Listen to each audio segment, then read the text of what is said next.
Hey guys, welcome to another Test Miles video. Don't forget to subscribe. You see that little button down below? Yep, just click that so you can become a tribe member of the Test Miles crew. We're going to start off this week with showing you this. This is a 1965 Alfa Romeo Giulia SS. Really cool old sports car. 1965 happens to be the year that I was also born. Which looks better, me or the sports car? I think we probably agree the sports car. There's some really cool things about this car, including it doesn't actually have indented mirrors. It also, the door handles back here, there's no door handles, there's just a lock you push in to get in the car. But what does the modern version of the car look like? Well, it looks just like this. This is the brand new Alfa Romeo Giulia, just hitting the streets right now. We're going to find out how it tests on the road. We're going to stick it on a track to see if it's worthy of the Alfa Romeo heritage and their racing history. We're going to take a look at the outside, the inside, and tell you how this car performs and find out whether it's worthy of that Alfa Romeo badge. That's all coming up on this episode of Test Miles.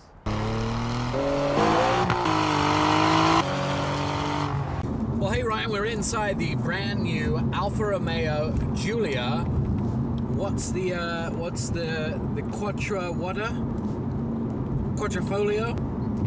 Sorry, Ryan's too impressed with the amount of jerky that they gave us at the launch. It comes standard with a jerky slot right here. It holds on to up to 7 pieces of jerky. It's quite amazing. Ryan, you're in one of the most anticipated cars of the year, and all you can talk about is jerky. Okay, I'm ready. A few things I love about this car. First of all, the start button, just like in the F1, is right on the steering wheel. That's really cool. So you just push it, and there you go. Vehicle starts. The seat's a little uncomfortable, but remember, I am a chunky kind of guy. Small and chunky. They feel a little bit tight, a little bit clingy to me. The car feels amazing. I had to look down, and I suddenly realized I'm doing 80 miles an hour in a 65. I had no idea I was going that fast. The car is, initial impression, amazing. Now, according to the sheet, this is a 2.9 litre bi-turbo engine, but Alfa tell us it's a twin turbo. They're slightly different in the way that they're constructed. However, we're going to have to get under the hood to pull it apart and find out exactly whether it's a bi or a twin. Did you just call it a hood? I did call it a hood. I guess we would call it a hood because this is an American version of the car. Okay. It would be a bonnet if it was the English version of a car. Somewhere over 500 horsepower. We have seen 505, 506, 507, and 512 in the numbers. So we're really going to have to dyno test it to see exactly how many horsepower it has. But it's over 500 horsepower, so clearly this car is fast enough. Let's just settle back for a minute and talk about what we're inside of. We're inside of an Italian car. Clearly very, very exclusive. Rear-wheel drive and over 500 horsepower. Did you just say a rear-wheel drive Alfa? Rear-wheel drive Alfa. Oh I my know, God. It's true, and it's coming to America. We don't really know the price yet. We're talking about, for the very base version, somewhere in the 40,000 range. For the full version, which is the Quadrifoglio, it's going to be in the mid-70s somewhere. They're holding on to the price. We do know the car will arrive sometime in mid-January, which means that if you're looking to buy one, probably put your name on the list right now. This car is going to challenge the M3, it's going to challenge the C-Class, the AMG version, and it's going to challenge the S4 and maybe even the S6, depending on how you look at the vehicle. It's the same size as a BMW 3 Series, but this car is spirited.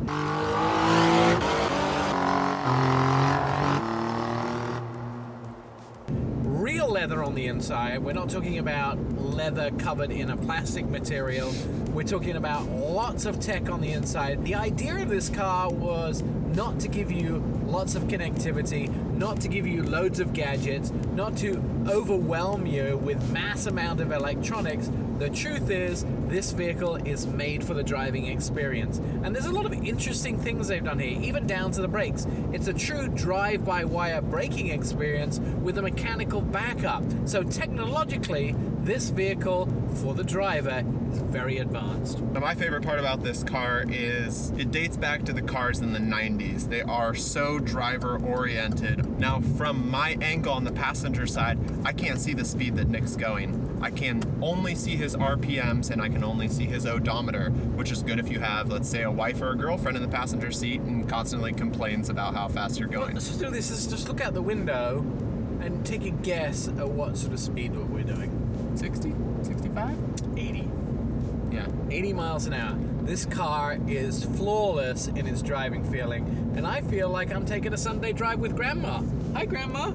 I mean, compared to the Cadillac CT6 with its magnetic ride, do you feel any bumps? It does feel fairly smooth, but it's more like a sports car than the CT6. But this car is so lightweight and uses so many composite materials, I can't even list all of them. It actually has more carbon fiber than it does aluminum. It has carbon fiber hood, it has carbon fiber roof, carbon fiber subframe, then it has aluminum brakes, it has aluminum suspension. Just about everything in this car is so lightweight, you can throw the back end around anything. And an aluminum engine.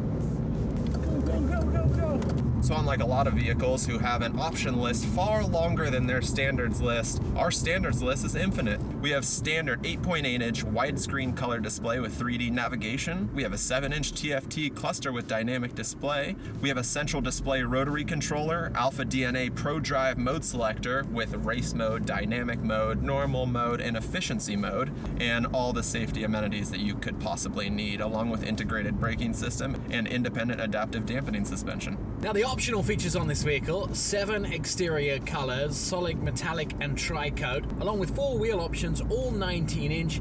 Then we got these big old chunky carbon ceramic Brembo brakes. It also comes with carbon fiber Sparco seats, comes in available black, red, or ice accent trim, and it also comes with forward collision warning plus, another one of the many safety features that they have. So we have an enormous stereo in this compact sedan. We actually have a 900 watt, 12 channel, 14 speaker Harman Kardon stereo system. And guess what? We have a subwoofer. Oh, Ryan's gonna be listening to the rap channel. Now let's start talking about some of the standard features on the base model Giulia. Now the base model is the Giulia, or there is the Giulia TI version, right? Yeah, and they also have 2 different versions of the TI. So you can get a TI Sport, you can get the TI Lusso. And if you think back to the 124, the Lusso is the highest trim level with the most luxurious interior and trims. Let's look at this. You can go for the Quadrifoglio, which is the $70,000 car, or you can go with something that's more affordable, a daily driver, a 4-cylinder version of the car, which makes sense for those people that love the Alfa Romeo idea, but don't need that 500 plus horsepower. Who doesn't need 500 horsepower?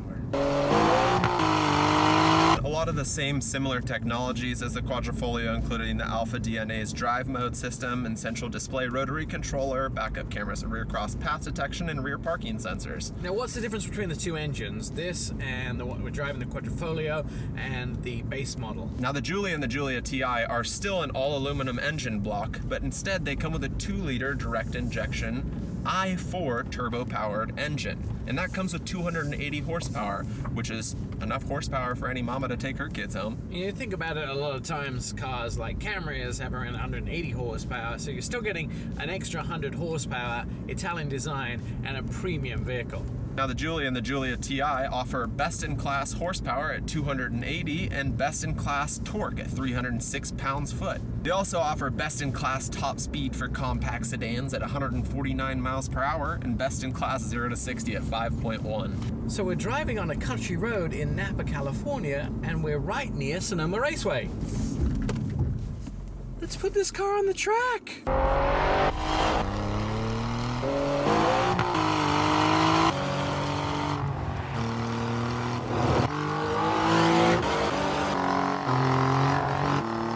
Infatti sembra che se non freni giusto vai in sottosterzo. E dopo gliele scaldiamo. Do you like Italian car? I love Italian cars. I like American style, eh?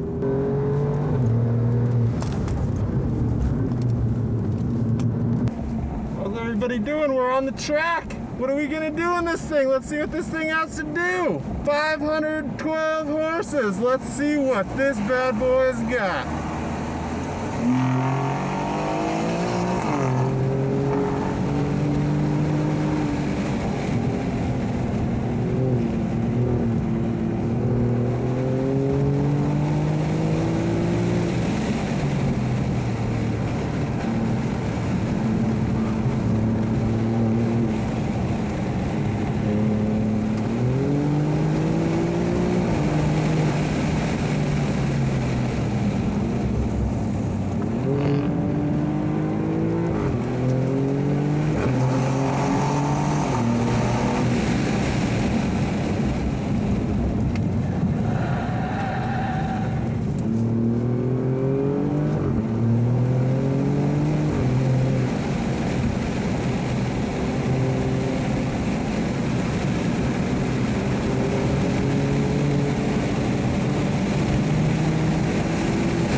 A little bit slippery out here. Woo!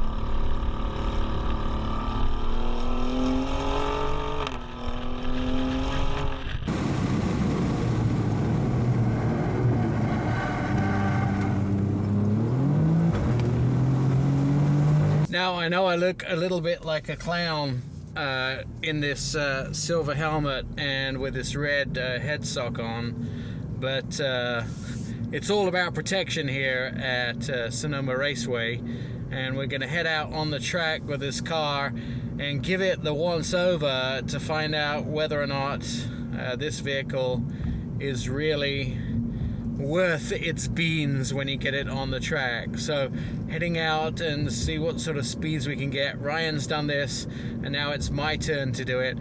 I'm not so much of a track driver as a lot of other guys are, but I am heading out and let's see if this thing can actually do some serious shifting. Very, very nicely. Holding the corner into one, hitting the apex, and the back end wants to slide out, opening it up as we come into turning 2, hitting the brake markers, hitting the brakes harder, letting off, coming around for the apex. There's a few cones on the track here which tell us where to go, and we're opening it up here over the lip and down the hill straight away, and braking as we hit the braking, softening it off around this corner here, and nobody behind us. In fact, we're coming up on the guys after us, hitting the brake again and sliding it around the first corner into the very open chicane here, and here we go, a little fast into that corner, and now opening it up as we come down. This is the tight chicane, hitting the brakes really tight as we take this corner. There's a couple people have been off the track here, you can tell. There's some mud on the track here too. This thing is performing amazingly well. It's like I don't have to do anything really. The car is doing everything itself.